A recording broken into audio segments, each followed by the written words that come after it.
امجد حیدرآبادی ہوں، میں امجد ہوں، حیدرآبادی ہوں۔ میں نے اپنے نام کا ایک حصہ حیدرآبادی رکھا اس لیے کہ میرے دور میں شمالی ہند سے آنے والا ہر شخص جو یہاں آ کر پھیلتا اور پھولتا وہ اپنے نام کے آگے اپنا وطن ضرور لگاتا۔ جوش ملیابادی تھے، کوئی بلگرامی تھا، مجھے تو جو ہے حیدرآباد دکن سے پیار تھا، اسی لیے میں امجد حیدرآبادی کہلایا۔ میرا حسب نسب میں ایک ربائی کے ذریعے میں نے پیش کیا ہے۔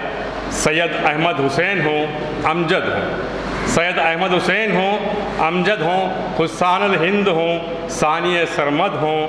کیا پوچھتے ہو حسب نسب کو میرے، کیا پوچھتے ہو حسب نسب کو میرے، میں بندہ لم یلد ولم یولد۔ میں اپنے بارے میں اس سے زیادہ نہیں جانتا اور نہ ہی میں جو ہے اس سے زیادہ کہنا چاہتا ہوں، کیونکہ میں جانتا ہوں کہ اپنی ستائش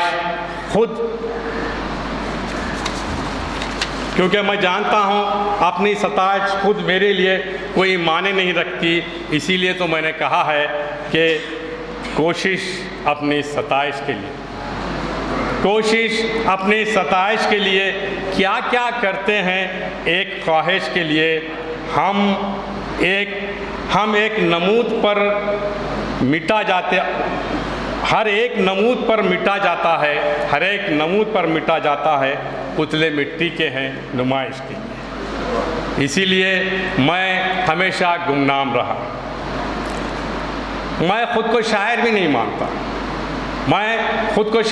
مانتا، اسی لیے جب میری رباعیات کا پہلا حصہ امجد حیدرآبادی کی رباعیات شائع ہوا تو میں نے اس میں صاف طور پہ اعلان کیا کہ لطف زبان اور لطائف شاعری سے مجھے کوئی دلچسپی نہیں، لطف زبان اور شاعری سے مجھے کوئی دلچسپی نہیں۔ زباں گیر، دل شکن حرف گیروں کے خاطر سے میں نے اپنے مذاق میں کوئی تبدیلی نہیں کی۔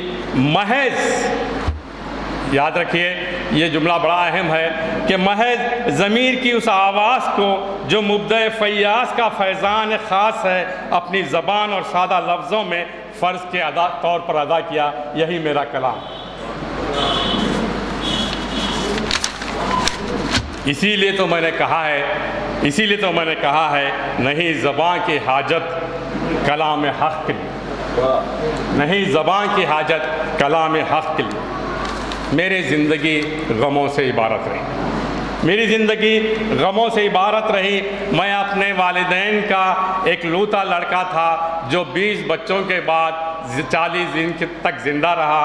40 دن کے بعد جب میرے والد فجر کی نماز پڑھ کر اپنے گھر لوٹ رہے تھے، راستے میں ہی انہوں نے دم توڑ دیا۔ جو پانی میرے لیے رکھا تھا اسی پانی سے انہیں نہلایا گیا اور دفن کیا گیا۔ ماں نے بڑی محبت سے پالا، لیکن اسے بھی مجھے پھلتے پھولتے دیکھنے کی آرزو ہی رہی۔ موسیٰ ندی طغیان موسیٰ میں میری والدہ، میری بیوی، میری بچی بہہ کر گئی اور میں نے ایک جھاڑ کے سہارے اپنی زندگی بچا لی۔ یہ میرے لیے قیامت صغریٰ سے کم نہیں تھا۔ میں چاہنے والی ماں سے بچھڑ گیا، میں محبت کرنے والی بیوی سے بچھڑ گیا، اور جس سے میں سب سے زیادہ محبت میری 4 سالہ بچی سے کرتا تھا وہ مجھ سے بچھڑ گئی۔ دوسری قیامت مجھ پہ اور پڑی۔ میری بے کسی اور میری تنہائی کو دیکھ کر میرے استاد صوفی منش نے اپنی لڑکی جمال سلمہ سے میری شادی کر۔ وہ میری ہم ذوق تھی، وہ معرفت کا ذوق رکھتی تھی، ادب کا ذوق اسے تھا، وہ میری ہمدم ہم ساز تھی، لیکن موت کی بے رحمہ آغوش نے اسے بھی دموش لیا، یہ بھی میرے لیے قیامت صغریٰ سے کم نہ تھا۔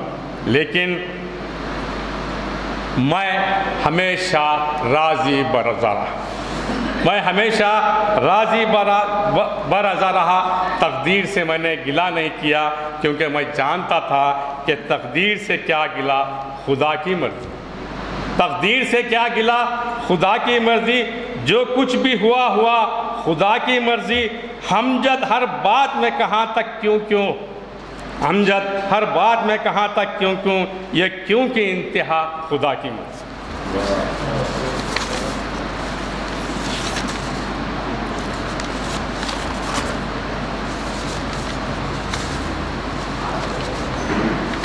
ہاں، میں امجد حیدرآبادی اللہ کی رحمت سے کبھی مایوس نہیں ہوں، کیونکہ ارشاد حق ہے کہ اللہ کی رحمت سے نا امید نہ ہو۔ اس پر بھروسہ میں نے ہمیشہ کیا، اس پر میں نے ہمیشہ بھروسہ کیا۔ اللہ کی رحمت پر بھروسہ میں نے اس دنیا میں بھی کیا، اور آنے والی دنیا میں بھی جو ہے میں اللہ کی رحمت سے مایوس نہیں ہوں۔ اسی لیے تو میں نے کہا ہے بے کس ہوں، نہ مال ہے نہ سرمایہ ہے، بے کس ہوں، نہ مال ہے نہ سرمایہ ہے، مجھ سے کیا پوچھتا ہے کیا لایا ہے، یا رب تیری رحمت کے بھروسے امجد بند آنکھ کر کے یوں ہی چلا آیا ہے، بند آنکھ کے یوں ہی چلا آیا ہے۔ اب جہاں میں نے اپنی رحمت کا ذکر کیا ہے تو یہ مجھ پہ فرض بنتا ہے کہ میری نبی کا بھی ذکر کروں، کیونکہ میرے رب اور میرے نبی کی محبت کا کلام ہی میرا کلام ہے۔ میرے نبی کی کرامات کا ذکر ہر ایک الگ طور پر کرتا ہے۔ میں نے ایک رباعی میں اب اس کرامات کا ذکر کیا ہے، میرے نبی کی اس کرامت کا ذکر کیا ہے جو برحق ہے۔ حیرت نہیں بے سایہ اگر ذات ہوئی، حیرت نہیں اگر بے سایہ ذات ہوئی، ٹکڑے کیا چاند کا کیا کرامات ہوئی، دن رات تھا جلوہ خدا پیش نظر، دن رات تھا جلوہ خدا پیش نظر، معراج ہوا تو کیا نئی بات ہوئی، معراج ہوئی تو کیا نئی بات ہوئی۔ اور میرے رسول کی محبت نے، میرے رب کی محبت نے مجھے دولت دنیا سے جو ہے مجھے دولت دنیا کی محبت سے بے نیاز کر دیا۔ میری رب کی محبت نے، میرے نبی کی محبت نے مجھے دولت دنیا سے بے نیاز کر دیا۔ میرا دور وہ دور تھا جب شاہوں کے دربار سجتے تھے، جاگیرداروں کے گھروں پہ ایک قطار سی ہوا کرتی تھی۔ دولت دنیا پانے کے لیے ہر فن والا وہاں حاضری دیتا تھا، مجھے تو اس دولت کے دنیا کی پرواہ ہی نہ تھی۔ میں نے دولت دنیا کبھی نہیں چاہی، میں نے دولت دنیا کہیں بھی نہیں چاہی، میں نے دولت دنیا اس سے بھی نہیں چاہی جس دربار سے میں وابستہ تھا۔ اسی لیے میں نے کہا، کیونکہ میں جانتا تھا دو دن دولت کے لیے دنیا کیا مانگوں، 2 دن دولت کے لیے دنیا کیا مانگوں، یا تجھ سے کریم سے میں خبا مانگوں۔ میں بھی تھوڑی بہت سمجھ رکھتا ہوں، آخر تجھ سے تیرے سوا کیا مانگوں، ایک حکایت سن لیجئے، ایک واقعہ سن لیجئے جو حکایت امجد میں ہے۔ میں ایک ڈاکٹر کے زیر علاج تھا، وہ بیچارے میرا مفت علاج کر رہے تھے۔ ایک دن تقاضا کر کے کہا، امجد صاحب میرے لیے رات کی رانی کا ایک درخت لا دیجئے۔ میں وعدہ تو نہیں کر سکا، لیکن جب ان کا اصرار بہت بڑھ گیا تو میں اس جھاڑ کی تلاش میں نکلا، لیکن وہ کوئی مجھے ہاتھ نہ آیا۔ ایک جگہ ایک جھاڑ کی ٹہنی کو میں نے لیا اور اسے گملے میں لگا کر انہیں بغیر کچھ کہے گھر واپس ہوا۔ میں جانتا تھا کہ یہ ٹہنی 2-4 دن میں سوکھ جائے گی اور مجھے ان کے سامنے شرمندہ ہونا پڑے، اس لیے میں ان سے ملنے نہیں گیا بلکہ ان سے تعلق ہی ختم کر لیا۔ بہت عرصے کے بعد اچانک ان کے گھر کے سامنے ان سے ملاقات ہوئی، میں شرمندہ سے ہوا۔ اچانک ان سے بہت دنوں کے بعد ملاقات ہوئی، مجھے گلے لگایا، میں شرمندہ سے ہوا، اصرار کر کے اپنے گھر لے گئے اور ایک پودے کی طرف اشارہ کر کر کہا، دیکھیے امجد صاحب، آپ نے دیا ہوا پودا اب پھول دینے لگا۔ میں حیران سا اس پودے کو دیکھنے لگا اور اچانک خیال آیا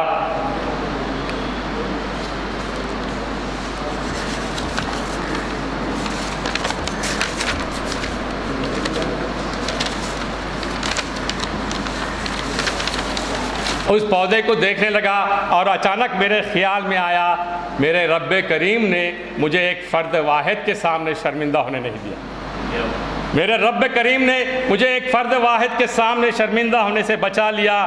میں ایک مردہ ٹہنی کو اس نے درخت میں پودے میں تبدیل کیا، اور وہ بڑا رحم کرنے والا ہے، وہ عفو و درگزر کرنے والا ہے۔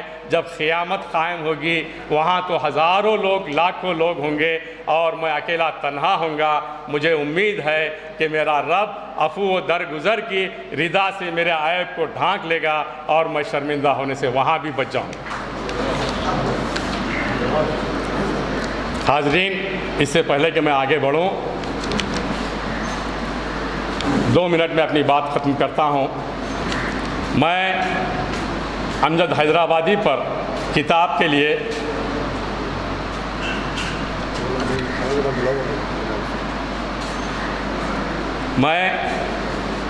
اپنی کتاب امجد حیدرآبادی کتاب کے لیے شہر حیدرآباد کی 2 دکانوں پہ گیا۔ اسلم فرشوری صاحب سے وہاں ملاقات ہوئی، وہ مخدوم کی کتاب ڈھونڈ رہے تھے، میں امجد حیدرآبادی کی کتابیں ڈھونڈ رہا تھا۔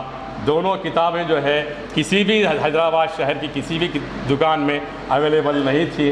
تو یہ معلوم ہوتا ہے کہ دکن کے لوگ ہمارے اپنے لوگوں کے ساتھ کیا سلوک کرتے ہیں۔ حاضرین، لیکن آج کے صدر مشکل یہ ہے کہ حدیث ہے کہ منہ پر تعریف نہیں کی جا سکتی، لیکن ایک اظہار واقعہ ہے۔ آج کے صدر جلسہ مستر مجاز صاحب منصف کے ادبی ایڈیشن میں ہر جمعرات اپنی امجد حیدرآبادی پر ایک ربائی بڑی آب و تاب سے چھاپتے ہیں۔ ایک طرف علامہ اقبال کی ربائی ہوتی ہے، کلام ہوتا ہے، دوسری طرف امجد حیدرآبادی کا ربائی ہوتی ہے۔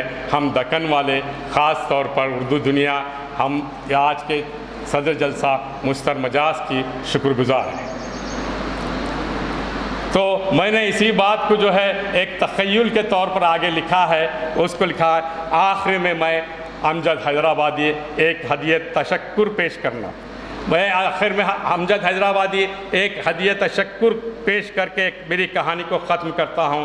دراصل میرے حیدرآباد دکن میں ہر جمعرات بھری مراد کی صدا فقراء لگایا کرتے تھے۔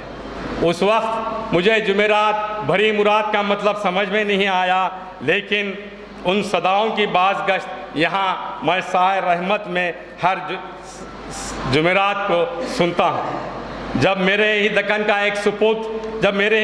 ایک سپوت جمعرات کو اپنے اخبار کے ادبی صفحے پر میری ربائی چھاپتا ہے، ہر نیکی ایک صدقہ جاریہ ہوتی ہے، اور اس صدقہ جاریہ کا ثواب مجھے میرے اعمال نامہ میں لکھا جاتا ہے۔ میں دعا گو ہوں کہ میرے اس دکن کے سپوت کو اللہ تعالیٰ اپنی جوار رحمت میں اس وقت جگہ دے جبکہ جو ہے اسے اس کی شدید ضرورت محسوس ہوتی۔ اب اس جمعرات بھری مراد کا مطلب مجھے سمجھ میں آیا۔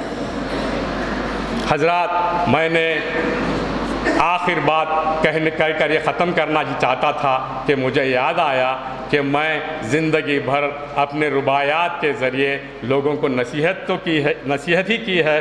کیا کروں، زندگی بھر رباعیات کے ذریعے نصیحت، اسے میری ربائی نہیں، اسے ایک میری نصیحت سمجھیے۔ ہر دم اس کی عنایت تازہ ہے، ہر دم اس کی عنایت تازہ ہے، اس کی رحمت بغیر اندازہ ہے۔ جتنا ممکن ہو کھٹکھٹاتے جاؤ، جتنا ممکن ہو کھٹکھٹاتے جاؤ، یہ دست دعا خدا کا دروازہ ہے۔ شکریہ، بہت